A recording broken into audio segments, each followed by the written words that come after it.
Hello विद्यार्थी, स्वागत है मेरे ऑनलाइन क्लासेस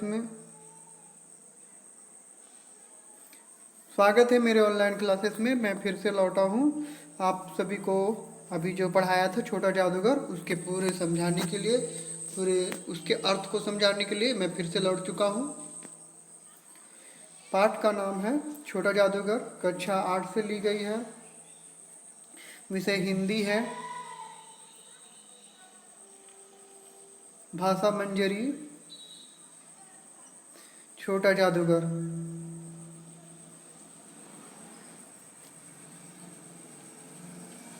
जयशंकर प्रसाद, प्रस्तुति विकास कुमार रंजन, बंगला कन्या मध्य विद्यालय साड़म गोमिया।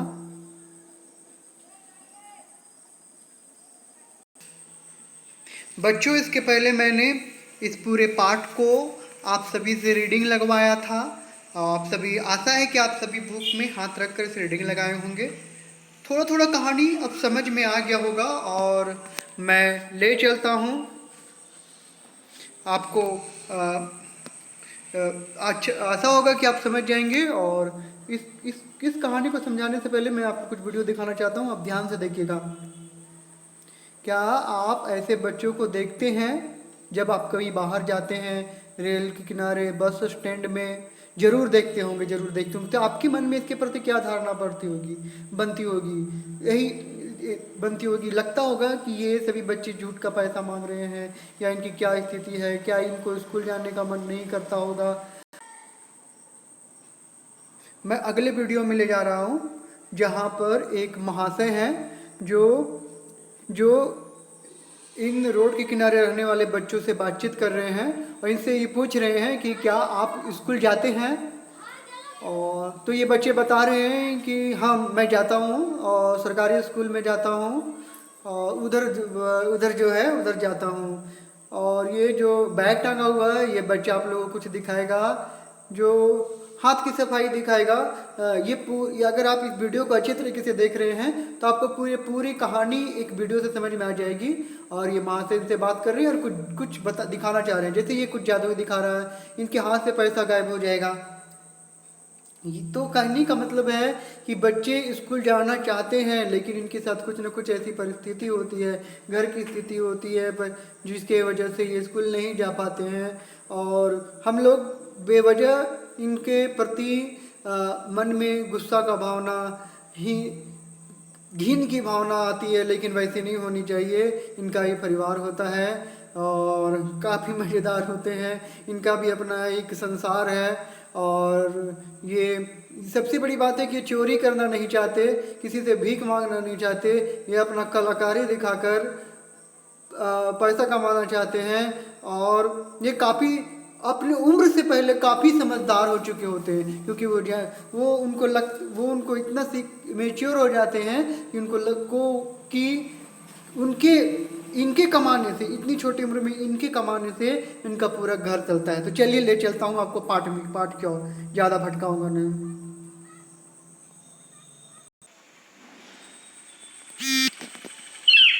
छोटा जादूगर, जयशंकर प्रसाद।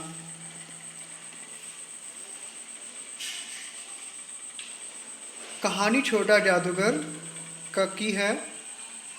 इसमें जयशंकर प्रसाद स्वयं एक लेखक हैं और ये छोटा जादूगर है जो कहानी का मुख्य पात्र है। ये बच्चा अपनी माँ को, बीमार माँ को पालते हुए के साथ साथ ये कमाने का एक तरीका भी करके ये कर रहा है। कार्निवाल के मैदान में बिजली जगमगा रही थी, हंसी और विनोद का कलनाद गूंज रहा था। कलनाद मतलब मधुर ध्वनि।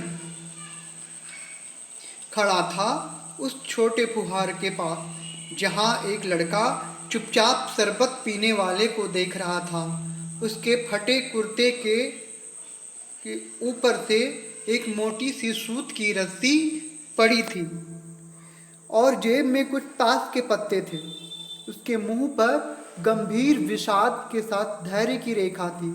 धैर्य, अर्थात उस बालक के उदास चेहरे को देखकर ऐसा लग रहा था कि उसके जीवन में बहुत मुसीबतें हैं, परंतु साथ ही उसमें उससे धैर्यपूर्वक जूझने की क्षमता भी है। मैं उसकी ओर ना जाने क्यों आकर्षित हुआ और उसके अभाव में भी संपूर्णता थी। अर्थात यह देखने से तो गरीब घर का लग रहा था जिसके जीवन में कई कमियां थी, परंतु मन से वह संतुष्ट लग रहा था। मैंने पूछा, क्यों जी, तुमने इसमें क्या देखा? मैंने सब देखा है। यहाँ चूड़ी फेंकते हैं, खिलौने पर निशाने लगाते हैं, तीर से नंबर छेदते हैं। मुझे तो खिलौने पर निशाना लगाना अच्छा मालूम पड़ता है। जादूगर तो बिल्कुल निकम्मा है, उससे अच्छा तो ताश का खेल मैं दिखा सकता हूँ। उससे बड़े विश्वास से कहा। उसकी वाणी में कहीं बनावट नहीं थी। मैंने पूछा, और उसे पर्दे में क्या है? वहां तुम गए थे? नहीं, वहां मैं न जा सका, टिकट लगता है। मैंने कहा, तो चलो, मैं वहां पर तुमको लिवा चलूं। लिवा चलूं मतलब होता है लेकर चलूं। मैंने मन ही मन कहा, भाई आज तो तुम ही मित्र रहे। उसने कहा, वहां जाकर क्या कीजिएगा, चलिए निशाना लगाया जाए। मैंने उससे सहमत होकर कहा, तो फिर चलो, पहले शरबत पी लिया जाए। उसने स्वीकार सूचक सिर हिला दिया। मनुष्यों की भीड़ से जाड़े की संध्या भी वहां गर्म हो रही थी। हम दोनों शरबत पीकर निशाना लगाने चले। राह में ही उससे पूछा, तुम्हारे और कौन है, माँ और बाबूजी? उन्होंने तुमको यहाँ पर आने से मना नहीं किया? बाबूजी जेल में हैं। क्यों? देश के लिए, वह गर्व से बोला। और तुम्हारी माँ? वह बीमार है। और तुम तमाशा देख रहे हो? उसके मुख पर तिरस्कार की हंसी फूट पड़ी। तिरस्कार मतलब अपमान, इंसल्ट। उसने कहा, तमाशा देखने नहीं निकला हूँ, कुछ पैसे ले जाऊंगा तो माँ को पथ्य दूंगा। पथ्य, रोगी को दिया जाने वाला भोजन, डाइट फॉर पेशेंट। शरबत ना पिलाकर आपने मेरा खेल देखकर मुझे कुछ दे दिया होता तो मुझे अधिक प्रसन्नता होती। मैं आश्चर्य से उस 13-14 वर्ष के लड़के को देखने लगा। हाँ, मैं सब सच कहता हूँ बाबूजी, माँ बीमार है, इसलिए मैं नहीं गया। कहाँ? जेल में। जब लोग खेल तमाशा देखते ही हैं तो मैं क्यों न दिखाकर माँ की सेवा करूं और अपना पेट भी भरूं। मैं दीर्घ निश्वास लिया। निश्वास का मतलब दुख से भरी लंबी सांस, निश्वास। चारों ओर बिजली के लट्टू नाच रहे थे। मैं व्यग्र हो उठा, व्यग्र, व्याकुल, इम्पेशेंट। मैंने उससे कहा, अच्छा चलो निशाना लगाया जाए। हम दोनों उस जगह पर पहुंचे जहां खिलौनों की गेंद से गिराया जाता था। मैंने 12 टिकट खरीदकर उस लड़के को दिए। यह निकला पक्का निशानेबाज। उसकी कोई गेंद खाली नहीं गई। देखने वाले दंग रह गए। 12 खिलौनों को बटोर लिया, लेकिन उठाता कैसे? कुछ मेरे रुमाल में और कुछ जेब में रख लिए गए। लड़की ने कहा, बाबूजी आपको तमाशा दिखाऊंगा, बाहर आइए, मैं चलता हूँ। यह 9-2-11 हो गया। मैंने मन ही मन कहा, इतनी जल्दी आंख बदल गई। आंख बदल गई मतलब धोखा देना, ध्यान ना देना। मैं घूम कर पान की दुकान पर आ गया। पान खाकर बड़ी देर तक इधर उधर टहलता देखता रहा। झूले के पास लोगों के ऊपर नीचे आना जाना देखने लगा। अकस्मात किसी ने ऊपर हिंडोले से पुकारा, बाबूजी। हिंडोला मतलब झूला, ए स्विंग। मैंने पूछा, कौन? मैं हूँ छोटा जादूगर। मैं हूँ छोटा जादूगर। कौन? कलकत्ता कोलकाता के सुरम्य वनस्पति उद्यान में लाल कमलिनी से भरी हुई एक छोटी सी झील के किनारे घने वृक्षों की छाया में अपनी मंडली के साथ बैठा हुआ था। मैं जलपान कर रहा था। बातें हो रही थी। इतने में एक छोटा जादूगर दिखाई पड़ा। हाथ में 4 खानों की खादी का झोला, साफ जांघिया और आधी बाहों का कुर्ता, सिर पर फैला रुमाल सूत की रस्सी में बंधा था। उस्तानी चाल से झूमता हुआ कहने लगा, बाबूजी।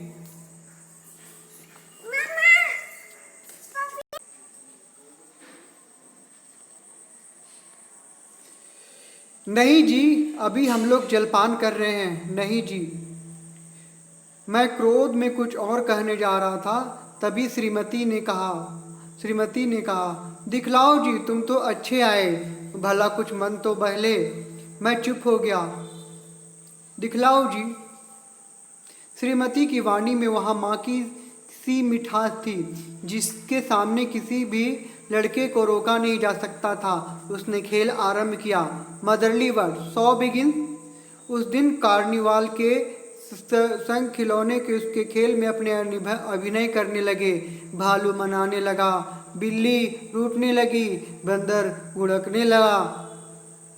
गुड़िया का ब्याह हुआ, गुड्डा का वर काना निकला। लड़के की वाचालता से ही अभिनय हो रहा था। हम हंसते हंसते लोटपोट हो गए। वाचालता मतलब बोलने में कुशलता, आर्ट ऑफ स्पीकिंग। गुड़िया का ब्याह हुआ, गुड्डा हंसते हंसते मैं सोच रहा था कि बालक को आवश्यकता ने कितनी शीघ्र चतुर बना दिया है। यही तो संसार है। ताश के सब पत्ते लाल हो गए, फिर सब काले हो गए। गले की सूत की डोरी टुकड़े टुकड़े होकर मुड़ गई। लट्टू अपने आप नाच रहे थे।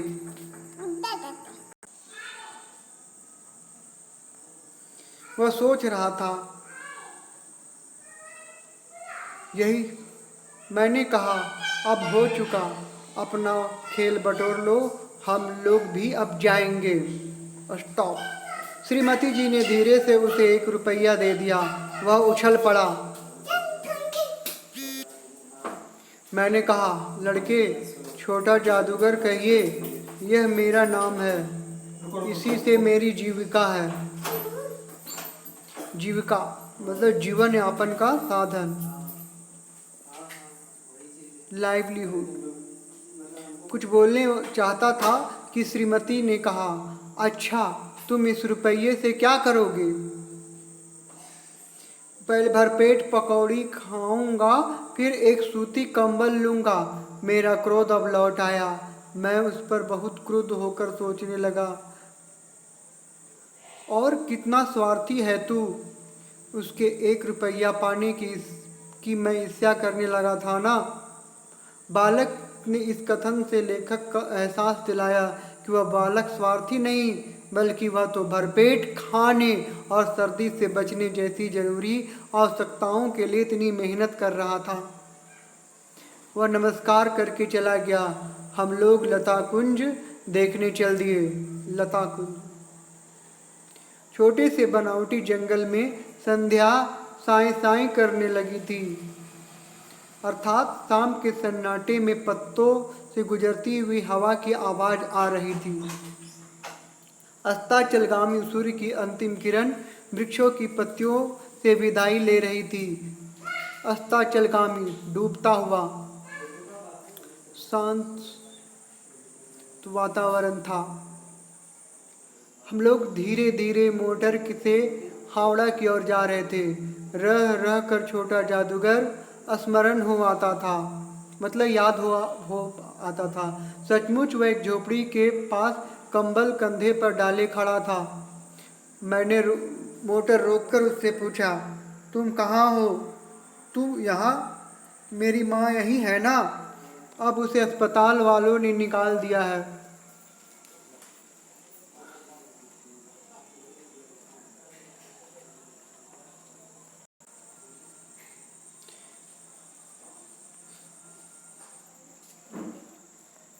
मैं उतर गया और एक झोपड़ी में देखा तो एक स्त्री चिथड़ों में लिपटी हुई कांप रही थी।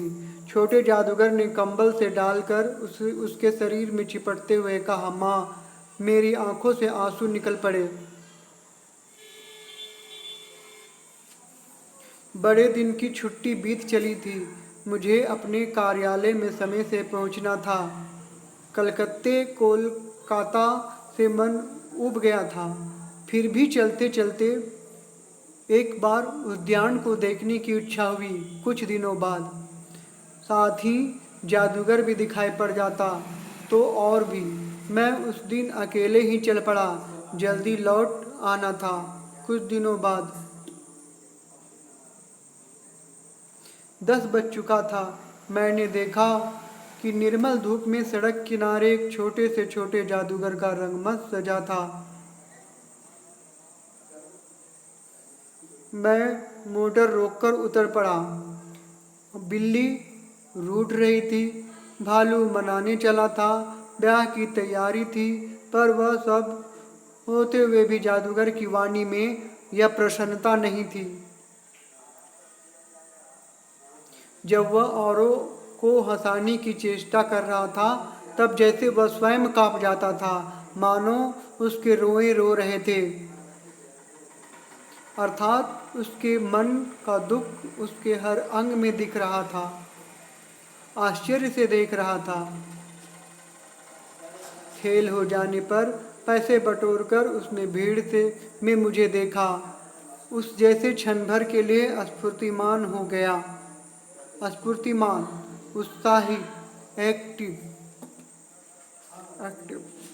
मैंने उसकी पीठ थपथपाते हुए पूछा, आज तुम्हारा खेल जमा क्यों नहीं? माँ ने कहा, आज तुरंत चले आना, मेरी घड़ी समीप है। अविचल भाव से उसने कहा, मृत्यु घड़ी समीप है, मृत्यु के समय निकट, नियर टू डेथ। तब भी तुम खेल दिखलाने चले आए? मैंने क्रोध से कहा। मनुष्य के सुख दुख का माप अपना ही साधन होता है। उसी के अनुपात से वह तुलना करता है। अर्थात हर व्यक्ति अपने जीवन में आए सुख दुख और उन परिस्थितियों में अपने व्यवहार को ही आदर्श व्यवहार समझता है।